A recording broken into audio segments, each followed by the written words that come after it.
in the past year, about 80% came straight from the trays of students. Though some are happy to know that leftover food doesn't go to waste, other students resent the practice. If the food's not going to waste, then, and the university can afford to do it, I mean, we pay a lot of money for our meal plan, so yeah, it sounds like a good deal to me. I think that the farmers should pay the schools for the amount of food that, their animals consume from the dining halls. It still has to get from my place, from Rutgers to the farm, and that's where the cost is. University officials who are reluctant to turn to landfills say they are always looking for alternative food disposal options. Farmland in the Garden State is in short supply, and farmers in need of recycled food waste have become scarce. Reporting for Rutgers University, I'm Liz Alubadon for OSTN News. Indoor sports are a great way to escape the winter blues, and young people are coming up with a slew of creative options. Tracy Hunter of the University of Colorado Boulder has a scoop on an uncommon sport that's making quite a splash. It looks like a normal swimming pool, but what is going on underwater might not be what you expect. So grab your snorkel, your goggles, and your fins, and let's go check out this crazy underwater sport. It's called underwater hockey. The sport was started in 1954 by freedivers trying to stay in shape in the off-season. Originally called octopush, the game started with 8 players on a side. Now it's made of 6. Players wear goggles, snorkels, and fins, and use sticks to push a puck towards goals on either end of the bottom of the pool. The puck sits on the middle of the pool floor, and both teams square off in either ends of the pool. With a call of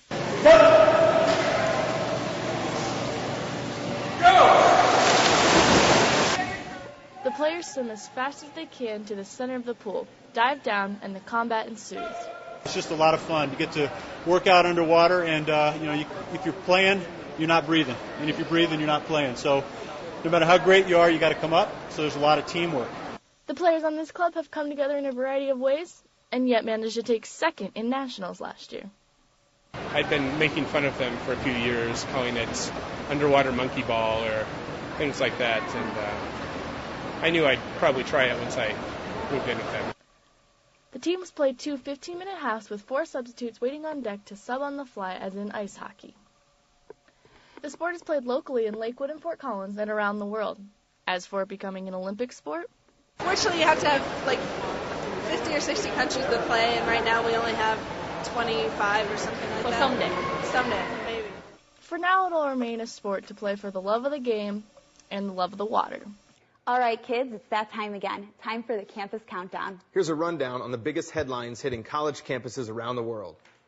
Louisiana technical college students are still in shock after a student last Friday shot and killed 2 of her classmates before turning the gun on herself. 23-year-old nursing student Latina Williams walked into a classroom of about 20 students at 8:30 Friday morning and began firing. Williams fatally shot 2 female classmates with a .357 caliber revolver as the women sat at their desks. One witness say the victims were not specifically targeted by Williams, but that their proximity to the shooter determined their fate. Police are still without motive for the shooting. A toxicology report on Williams is pending, and investigators yet do not know where she got the gun. Mourners gathered at the Baton Rouge campus on Sunday to remember the victims. Loving your low-cal sweeteners? Well, hold on to your diet soda. A new study from Purdue University found that artificial sweetener might actually lead to weight gain.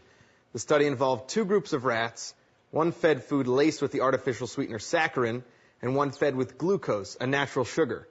The rats ate the food with the saccharin, went on to consume more calories, and put on more weight gain and body fat than the sugar group. Researchers say sweet foods might signal the body to prepare for a large intake of calories. But when the sweetness of artificial sweeteners is not followed by a large amount of calories, the body gets confused, and this might lead to more trips to the fridge or expending less energy than usual. Researchers warned to take the results with a grain of salt, and that saccharin studies done on rats shouldn't translate to judgment on every sweetener in humans. The University of Washington is back in hot water this week. An appeals court has reinstated a lawsuit by a woman who claims she was raped by a member of the UW football team in 2001. The woman was an equipment manager at the time and says she was assaulted by Rock Alexander when trying to end a relationship. Alexander now plays for the Houston Texans and denies the rape accusation. The university, however, is accused of sex discrimination for the way they handled the case. University lawyers say the woman never told the school she was raped, so they considered the matter closed after the mediation. A woman's lawyer says it was inappropriate for UW to use mediation, as it suggests that the woman shares responsibility for the incident. Dolly Parton fans, we have a little bad news for you. The country music icon postponed her upcoming North America tour for health reasons. It seems the 62-year-old is suffering significant back pain brought on by her breasts. Parton says doctors advised her to take it easy for 6 to 8 weeks to rest her sore back.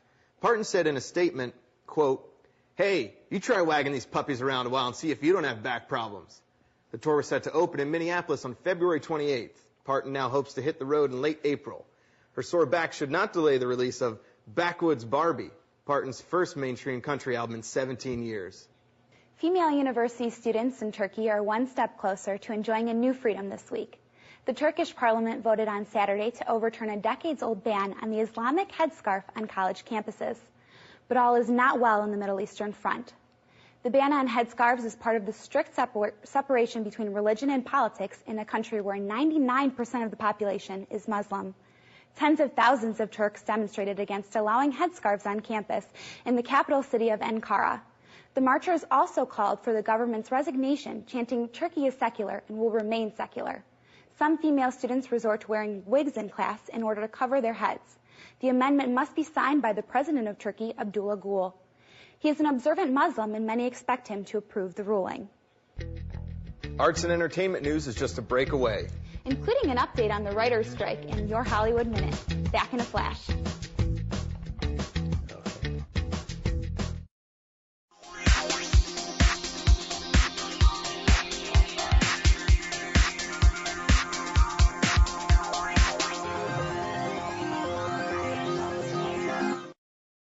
I'm Bear Grylls from Man vs. Wild, and you're watching OSTN News.